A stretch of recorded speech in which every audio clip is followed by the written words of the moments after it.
Jai Radha Madhava Kunja Bihare.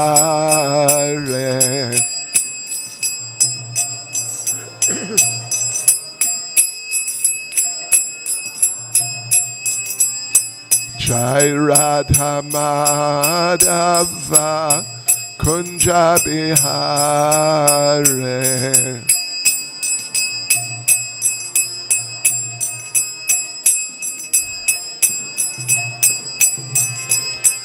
Gopi Jana Ballava Giribharadhare.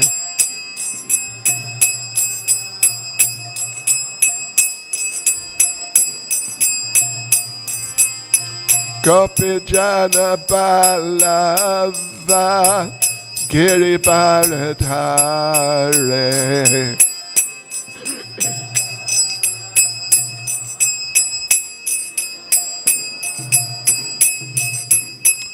Yashodanandana Vraja Janaranjana.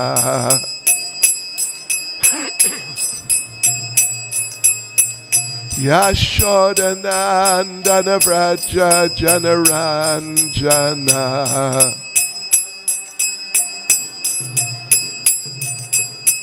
Yamunatira Vanachare.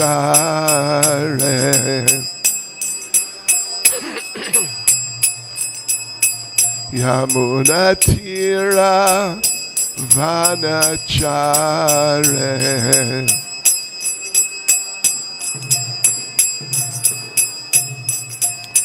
Jai Radha Madhava Kunja Bihare.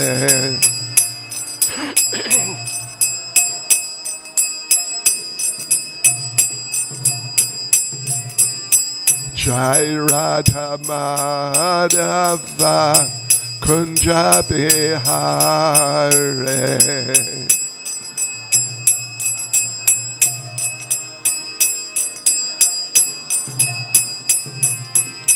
Gopi Jana Ballava Giribharadhare.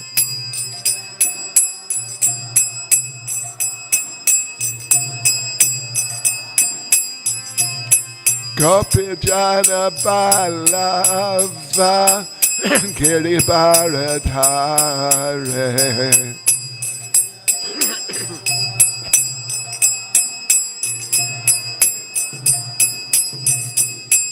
Yashodanandana Vraja Janaranjana. Yashodanandana Vraja Janaranjana.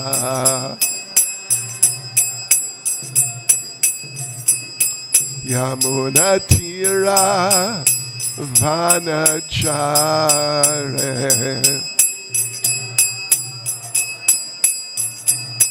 Yamunatira Vanachare.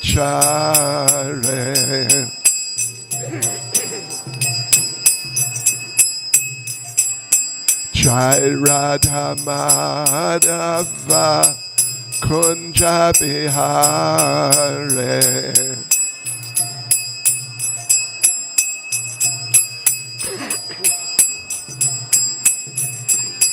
Jai Radha Madhava Kunja Bihare.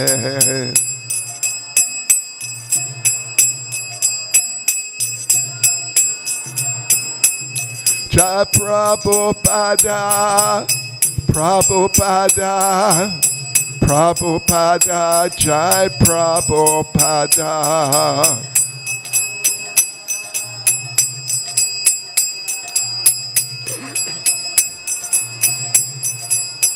Jaya Prabhupada, Prabhupada, Prabhupada, Jai Prabhupada.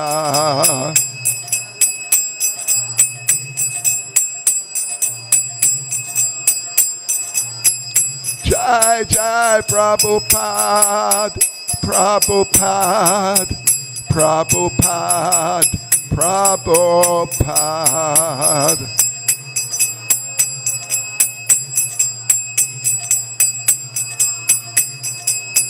Jai Jai Prabhupada, Prabhupada, Prabhupada, Prabhupada.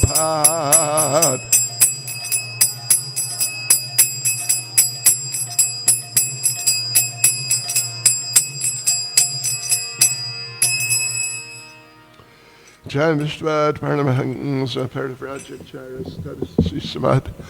His Divine Grace, A.C. Bhaktivedanta Swami, Srila Prabhupada ki, ISKCON Svandracharya Srila Prabhupada ki, Granta Raj Srimad Bhagavatam ki, Shri Shri Radha Radhanath ki, Shri Caitanya Mahaprabhu ki, Sankirtan Yagya ki, Gaur Premanande. All glories to the assembled devotees. All glories to the assembled devotees. All glories to the assembled devotees. All glories to Sri Guru and Sri Gauranga. All glories to Srila Prabhupada.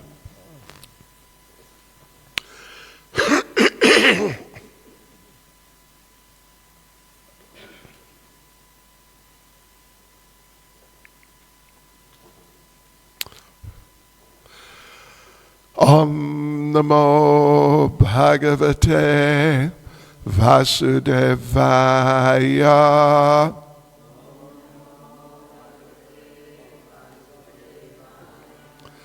Om Namo Bhagavate Vasudevaya.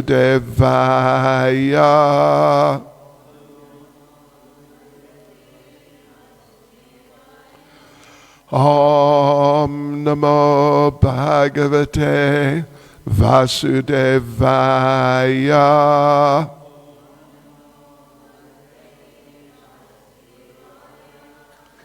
So, devotees, just a moment.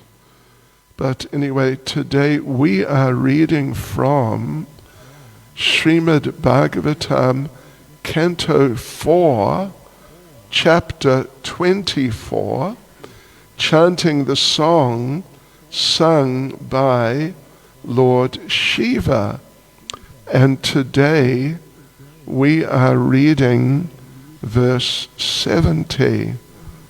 Just a moment, and I will try just to... Got it, okay. Yes. Tam evatmanam atma stam sarva bhuteshu avastitam pujayadvam grinantash cha jayantash chasakrid darim tamevatmanam atmastam sarvabhuteshvavastitam pujayadvam grinantascha dhyayantascha sakridarim tamevatmanam atmastam sarvabhuteshvavastitam pujayadvam grinantascha jayantascha sakridarim tamevatmanam atmastam sarvabhuteshvavastitam Pujayadvam grinantascha. Dhyayantascha sakridarim.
Ladies,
Tam, unto him, eva, certainly, Atmanam, the Supreme Soul, Atmastam, within your hearts, Sarva, all, Bhutesho, in every living being, Avastitam, situated, Pujayadvam, just worship him, Grinantacha, always chanting, Jayantacha, always meditating upon, Asakrit, continuously, Harim, the Supreme Personality of Godhead.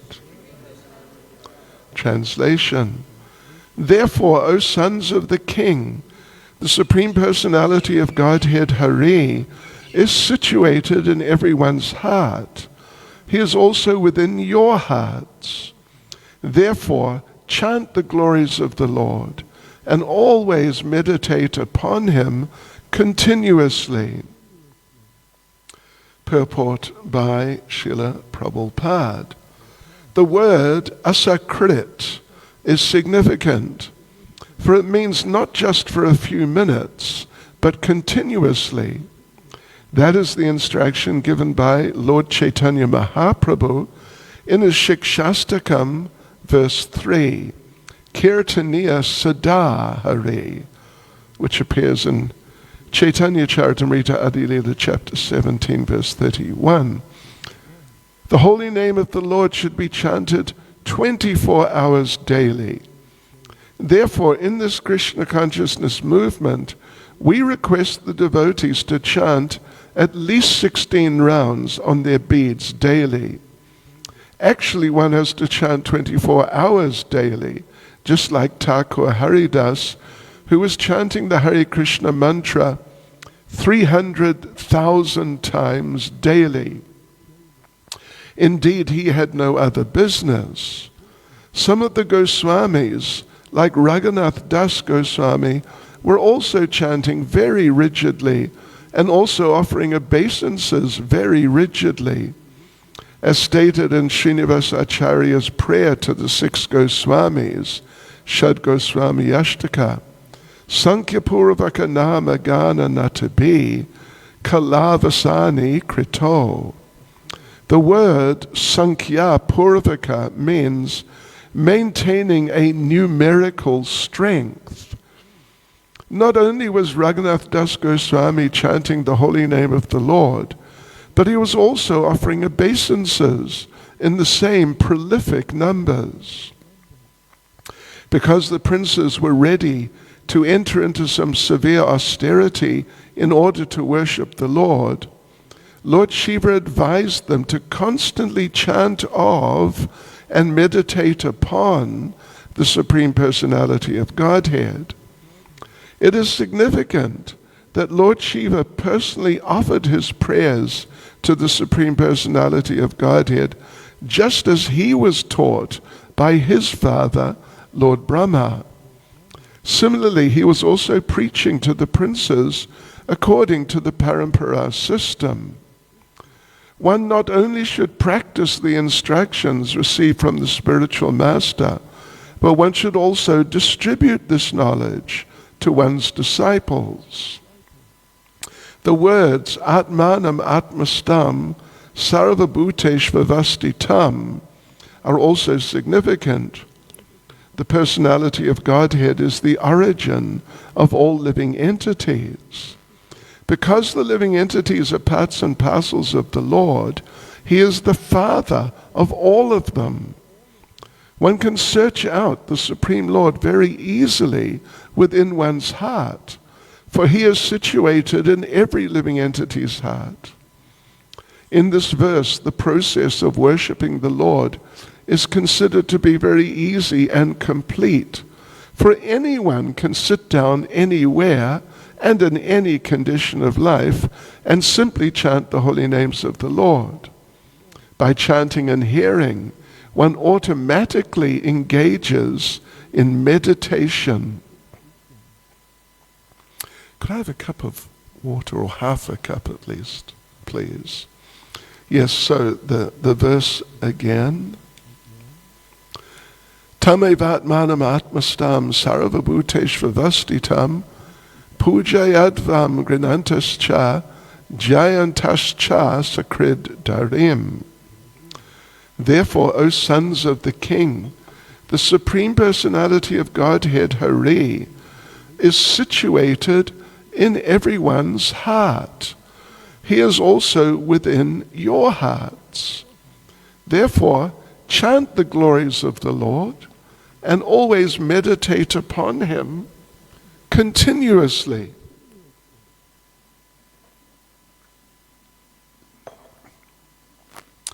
Namah Vishnu Padaya Krishna Prestaya Bhutale Srimati Bhakti Vedanta Swami Niti Namane Namaste Saraswati Devi Gauravani Pracharane Nirvishunyavadi Paschachade Shatarane Vanchikalpatrubhyascha Kripa Sindhubhya Evacha Paditanam Pavanebhyo Vaishnavebhyo Namo Namaha Sri Krishna Chaitanya Prabhu Nityananda Shri Advaita Gadadha Shivas Adi Gaura Bhaktavrinda Hare Krishna, Krishna Krishna, Hare Hare Hare Rama, Rama Rama, Hare Hare.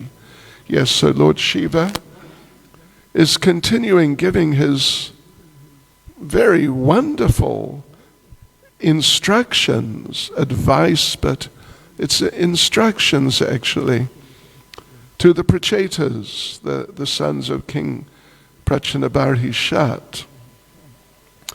And just every instruction is so wonderful and very transcendentally rich. So first point which is raised is that they should chant, we should chant. Everyone should chant the holy names of the Lord, but not just occasionally, Prabhupada mentions, for a few minutes, or just from time to time, but actually continuously. This is what Lord Caitanya instructed in the 3rd verse of Shikshastakam, so very well known to all of us. Kirtaniya Sada Hare, that the holy name of the Lord should be chanted 24 hours daily. Or at least, as Prabhupada says, therefore, in this Krishna consciousness movement here, we request the devotees, or he instructs the devotees to chant at least 16 rounds on their beads daily. We mentioned day before yesterday in New Jagannath Puri, when actually we gave a little class on this particular verse from Shikshastakam. Trinadapisa Nichena Torora Pisa Hishnuna Amanina Mandadena Kirtaniya Sada Hare. That the holy name should be chanted 24 hours a day, or constantly, continuously. But then again, it's only possible if one is in a certain state of mind, certain state of consciousness. Otherwise, if the mind is not in that state, then the mind basically will not allow a person to chant Kirtaniya Sada, always. The devotees or the person's chanting will be interrupted by the mind. And it's said, and we did mention actually the other evening, but it's said that Srila Bhaktisiddhanta Saraswati one time, when he was doing a public program, one member of the audience asked, is there a secret? Do you know of a secret how to be Krishna conscious, like fully Krishna conscious all the time? And it is said that Srila Bhaktisiddhanta then, in a sort of, you could say in a type of, not exactly animated way, but very focused way, he leant forward, looking at the devotee, the person, and said, yes, I know the secret. I know the secret. Trinada pisa nichena, tarora pisa hishnuna, amanina manadena, kirtaniya sada hari. This is what we've heard many years ago. So, and this is what Srila Prabhupada is saying, that to chant like that, first of all to chant is essential if one wants to maintain some sort of more serious type of Krishna consciousness. But ultimately to just chant as much as possible, at least 16 rounds, Prabhupada says, and that's a minimum. It's not that that's just the goal and then that's that. It's a minimum. In fact, we had an interesting experience. A few weeks ago, we were at Govardhan Hill, and some devotees invited us for lunch. They had some rooms in Punchari, at the end of Govardhan Hill, and those rooms were owned by a devotee from the Nimbaka Sampradaya. And so we went, and that devotee from the Nimbaka Sampradaya was there, and he was just going on and on. I mean, in a sense, it was nice that the association of devotees, which of course is a very important point.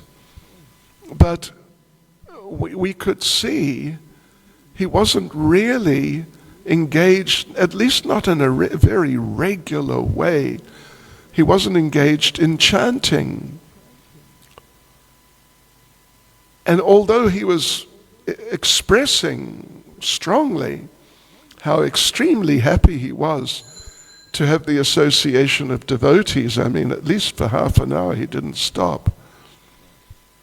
But his consciousness was not really sort of like really stabilized. Shri Shri Radha Radhanath Shri Giri Govardhan Shri Caitanya Mahaprabhu Ki Jai.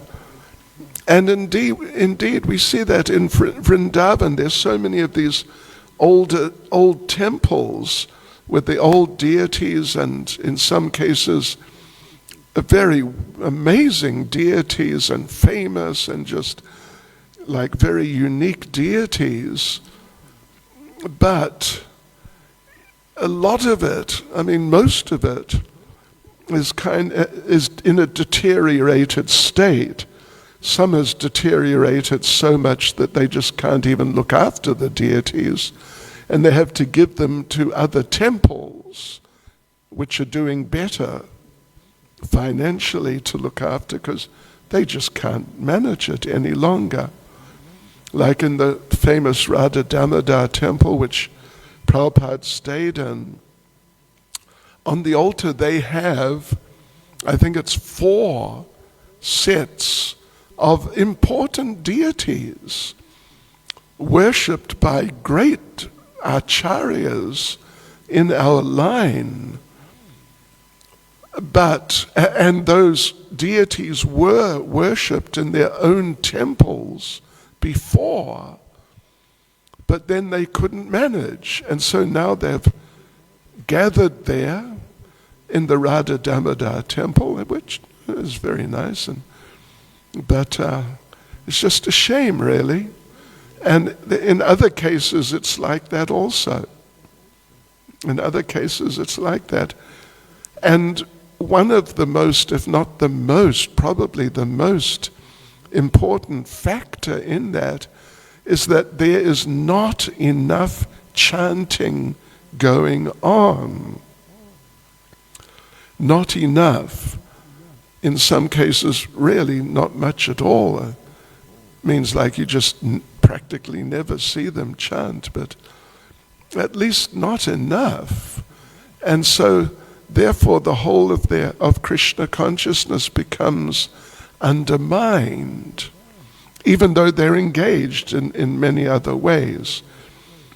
So Prabhupada makes the point in the purport here that the word from the verse, asakrit, is significant, for it means not just for a few minutes, but continuously, as Lord Caitanya instructed. In Shikshastakam 3, Kirtaniya Sada Hari, the holy name of the Lord should be chanted 24 hours daily. But at least 16 rounds. But if one does 16 rounds, one shouldn't really think that, certainly one should not think this is enough.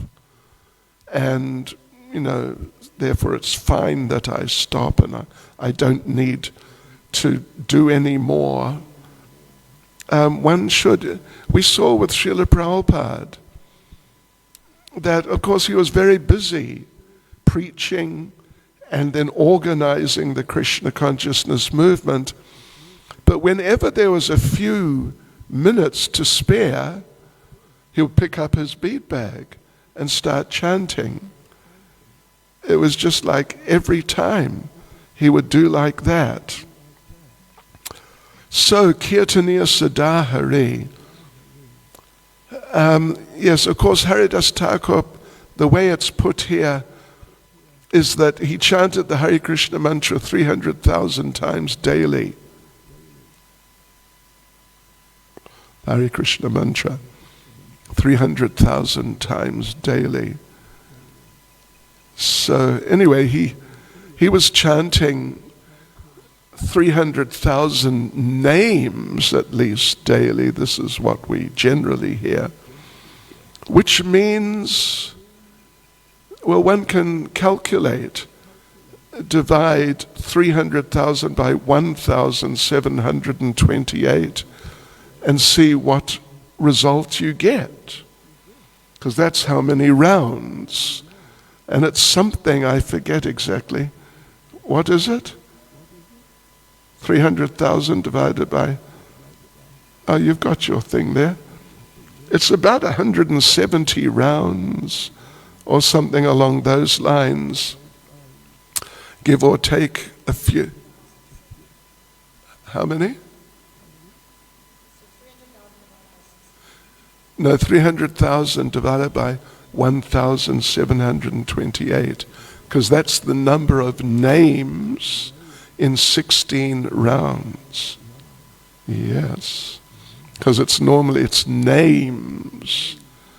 Actually, the way it's put here is chanting the mantra 300,000 times daily. Sure, that would be more. So what is it? 173 point something, 0.6 something.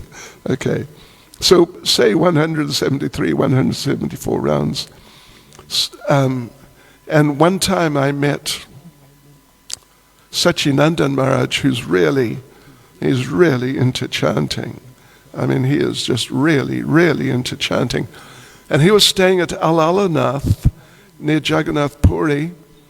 It was during Kartik, doing a special vrata.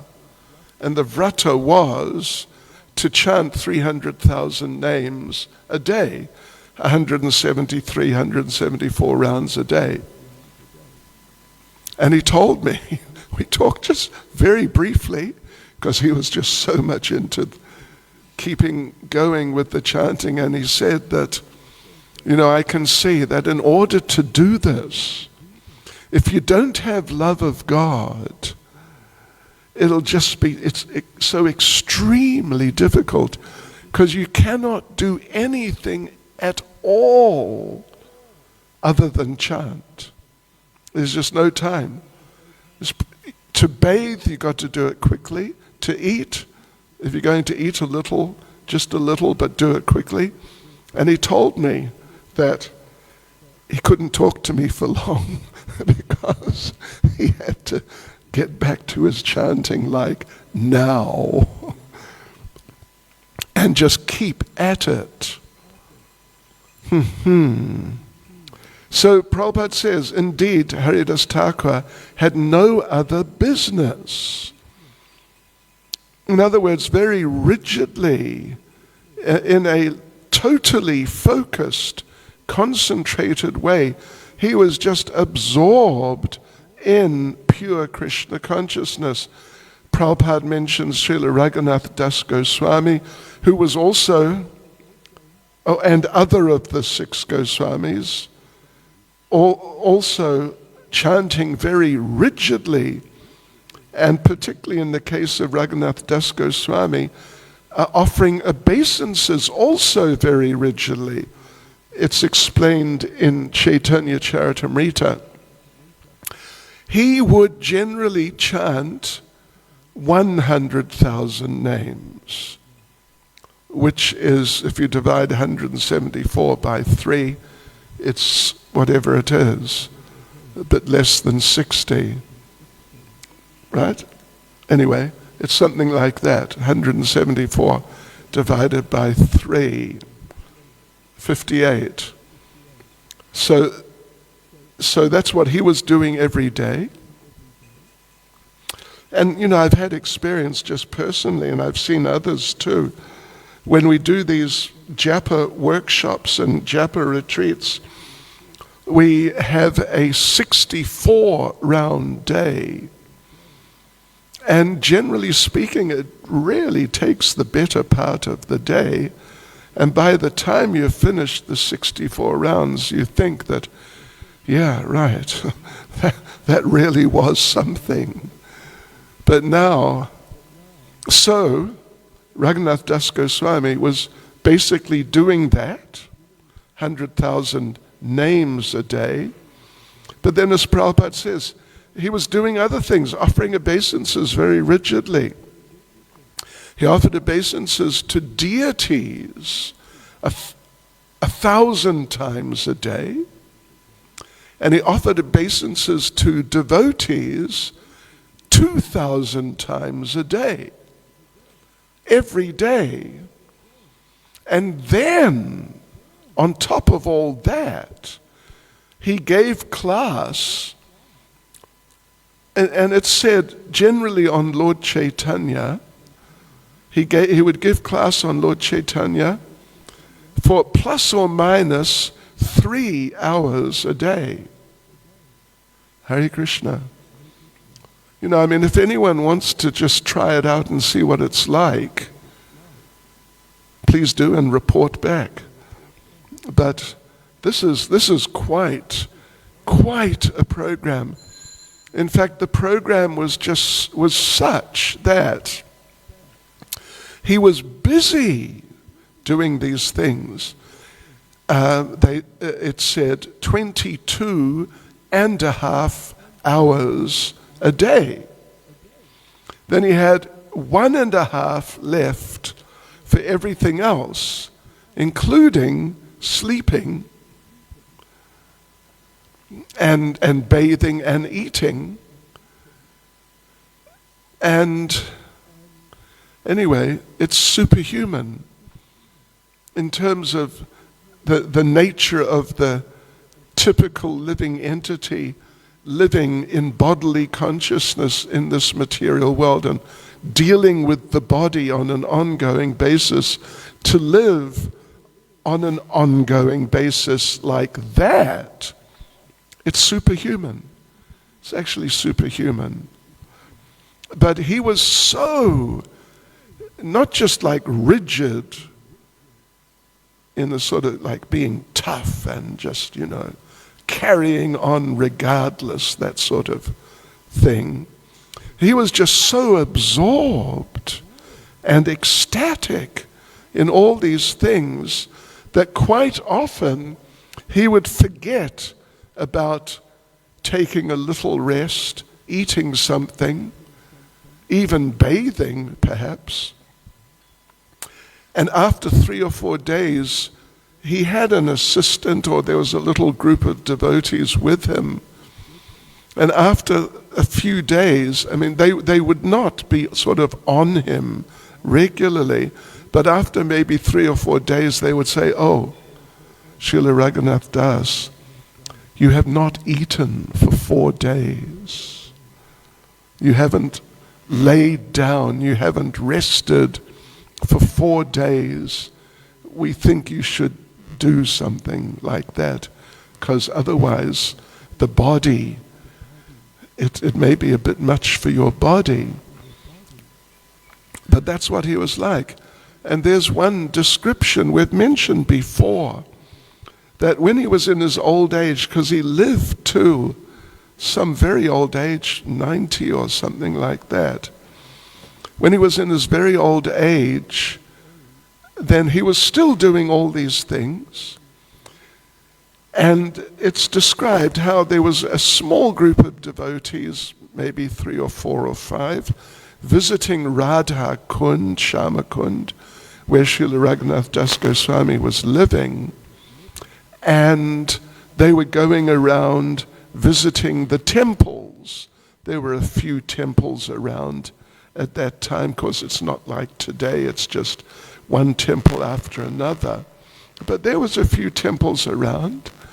And so they were going around visiting the temples, having darshan, offering obeisances to the deities.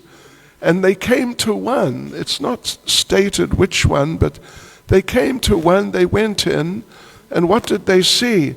There is Srila Raghunath Das Goswami, flat on the ground, offering prostrated obeisances to the deities.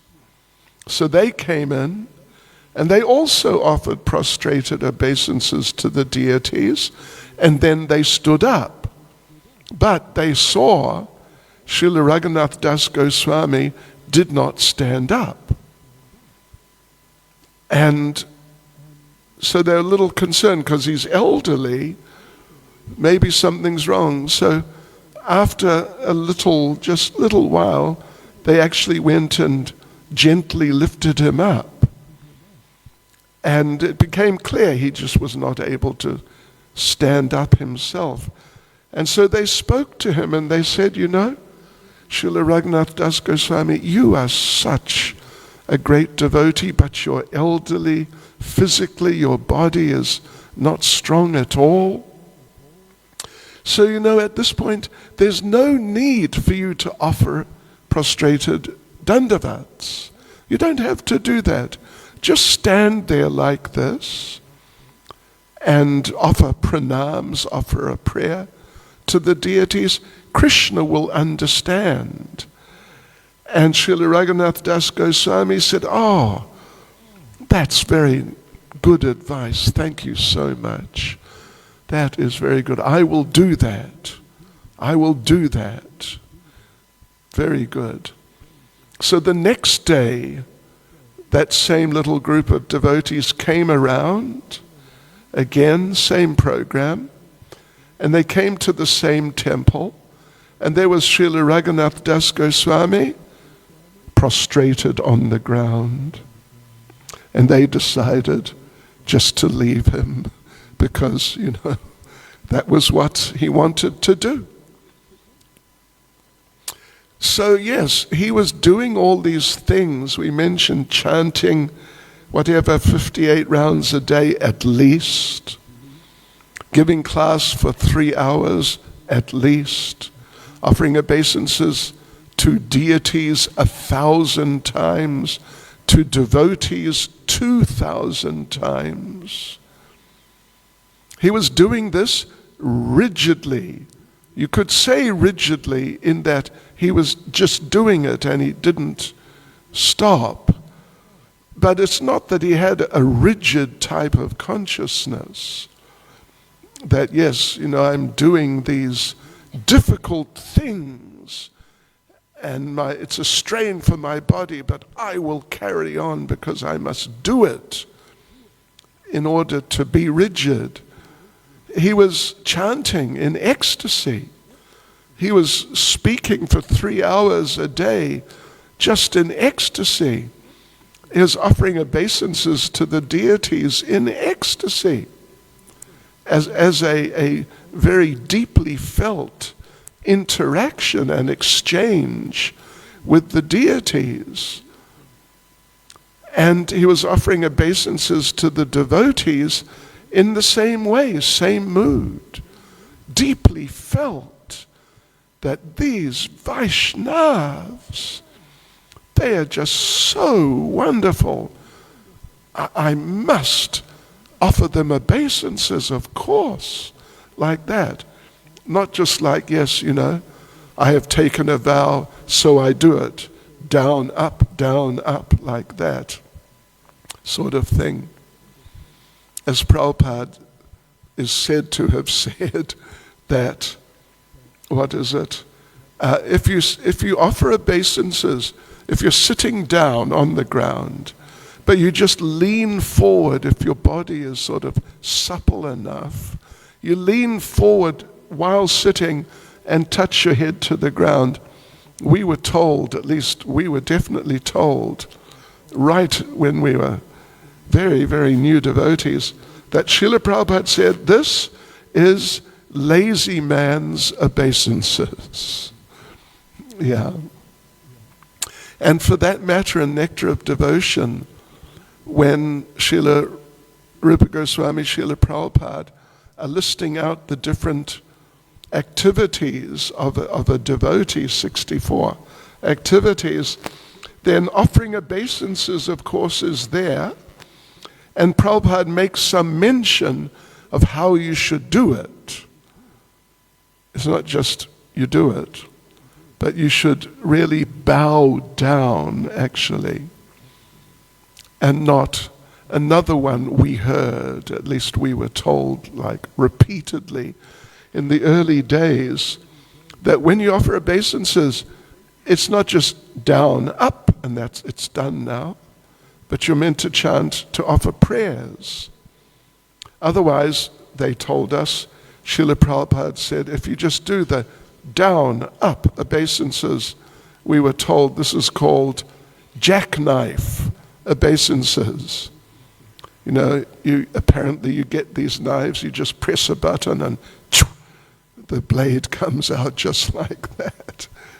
And maybe you press it again and it comes back in, I don't know, but jackknife obeisances. So Srila Raghunath Das Goswami, Prabhupada says, well, he and the Goswamis, some of the Goswamis, they were chanting very rigidly, offering obeisances very rigidly.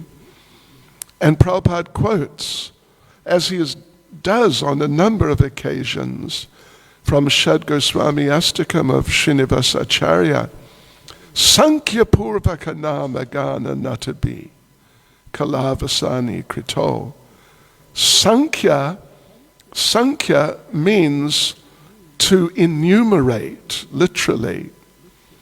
Prabhupada explains about Sankhya Yoga, that it means you actually count the number of material elements, 24 or 25, depending on what sort of person you are. So Sankhya means to count. And Prabhupada mentions I think it's the last chapter of the Bhagavatam he translated, that when Krishna went out every day with the cows, that the number of cows was asankyata, means innumerable. You can't count that many. It's just, you can't count. Just too many, maybe even infinite. But otherwise, Sankhya Purvaka means, Prabhupada, as he translates elsewhere also, maintaining a numerical strength, which is just a way of saying maintaining a regular number. So they were doing like that. And you see, there's at least one picture of Lord Caitanya. They say it's from those days. And Lord Caitanya has not a string of beads, but he's got like a strip of cloth which has knots in it. And he's chanting on the knots because Sankhya Purvaka, keeping track of the number. Not just as some people say, sometimes we tell people, oh yes, you must chant regularly, use the beads so you can keep track. And we chant 16 rounds, but some of them say, oh yes, I just chant all day, so I don't need to use the beads, keep track, because I'm just chanting all day. Well, we don't really accept that, because our standard is from our acharyas here, Sankhya Purvaka, we maintain a specific numerical strength, at least as a minimum. Yes, so therefore Prabhupada says not only was Raghunath Das Goswami chanting the holy name of the Lord, but he was also offering obeisances in the same prolific numbers. Prolific, just really lots. So anyway, the princes, the prachetas, they were ready for some program of sadhana and worship of the Supreme Personality of Godhead, having heard from Lord Shiva. So therefore Lord Shiva is advising them, constantly chant the names of the Lord and constantly meditate upon the Supreme Personality of Godhead. Yes, so it's another point in principle that Prabhupada also explores a little bit here, that Lord Shiva, he was already doing that himself. It's not just that he felt they should do it. He's already doing it as he was instructed by his father, Lord Brahma. And now he's also preaching to the princes so that they should do that. So these are examples of parampara. He's great acharya, he's head of one sampradaya, and he is practicing in this way, and now he's demonstrating and he's instructing in that way, as he was instructed himself by Lord Brahma, who was at least like a spiritual master to him. And then on top of that, he's preaching. So as Prabhupada says, similarly, he was also preaching to the princes according to the parampara system. So not only should one practice the instructions received from the spiritual master, but one should also distribute this knowledge to one's disciples, Prabhupada says, and definitely that should be done, but actually just to everyone. Just to everyone. As Lord Nityananda and Haridas Thakur were doing every day. They were just going door to door. And they just told everyone to chant. Just please chant. Again and again. And it's described how Lord Nityananda, he would get so much into it. Now please chant. Please chant. Please chant. Really just imploring them to chant. And it's described that sometimes he would say, look, if you will chant, I will become your servant. I'll just be with you, serving you all the time, if you'll just chant. So deeply felt preaching, advice, instruction.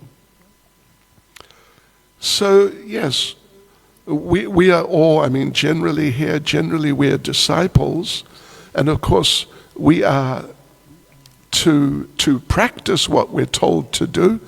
And as Prabhupada says here, we all know extremely well, chant at least 16 rounds a day, minimum. So we must do that, but as disciples, we must also give instructions like that. Yeah. And by chanting and hearing, Prabhupada says, one automatically engages in meditation. I had just final little point. I had an interesting little experience this morning. You know, you see me over there, don't you? With my computer, telephones, and all that stuff.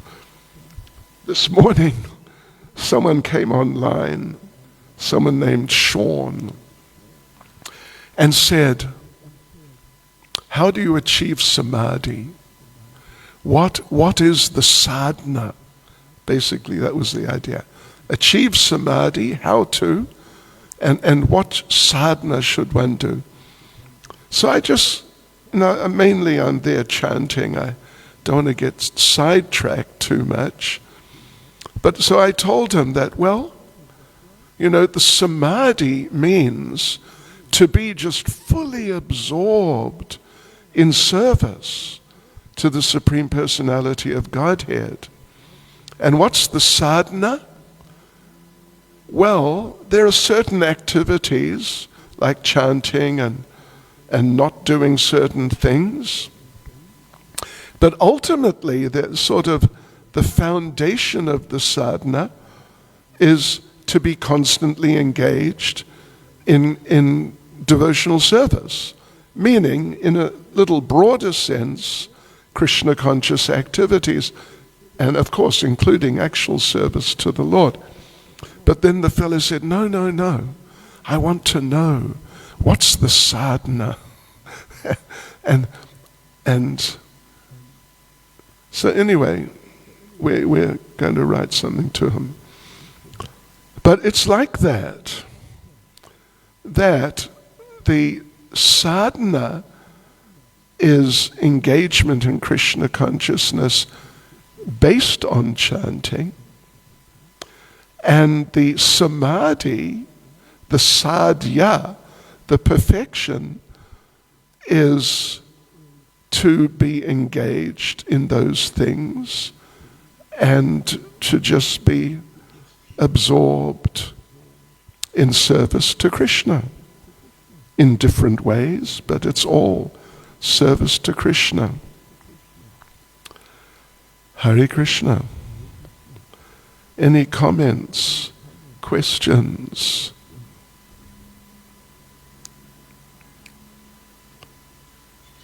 Yes, Mataji. The microphone, I don't know. Oh, there it is.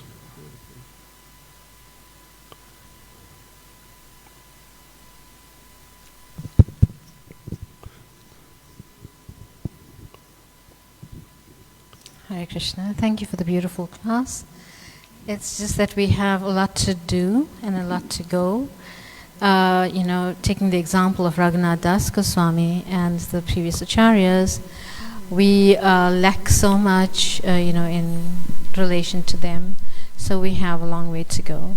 Thank you. Just say the last sentence again. I'm hard of hearing. I said we have a long way to go. Oh, okay. Yeah.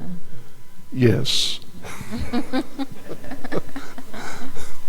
We definitely have a long way to go. But anyway, what you say is completely right. Obviously, we are not on the levels of these devotees, and no one should try to imitate. Occasionally we've had devotees who've tried to imitate, like sleeping half an hour a night or even a couple of hours, because the whole system is not purified. Therefore, they end up falling asleep, even while taking prasadam. But anyway, the thing is this, that Srila Prabhupada, well, he is our founder acharya, so, and he made it extremely clear that he is the founder acharya. He's not just, a sadhu, and he's not just, so to speak, a guru, but he's the actual founder acharya. And Prabhupada, among other things, is so expert in Krishna consciousness that he knew what sort of program people like us need in order to make progress, at least in the direction of these great devotees. Not like, after a year or two you're going to be there or something like that, but at least to move in that direction. And even, he said so many times, if you just chant 16 rounds, follow the regulative principles, do some service, then at the end of this life, you can, or you will, or at least you can, actually go back to Godhead. So therefore, we definitely don't need to be in anxiety or just think that, gosh, I need to do like Raghunath Das Goswami was doing, or I need to come to that point, so let me specifically try and cultivate. I'll start doing not 1,000 obeisances to the deities. Let me start by doing 100. And I won't do 2,000 obeisances to the devotees. I know, maybe 100. And I won't do 100,000 names of the Lord. At least I'll do 16 rounds, but maybe 32. We don't need to worry. We just follow the program Prabhupada gave us, and that is and will be the best thing, the most effective thing for us. Yes. Thank you, Maharaj. Thank you. Hare Krishna. Hare Krishna. Srila Prabhupada ki jai.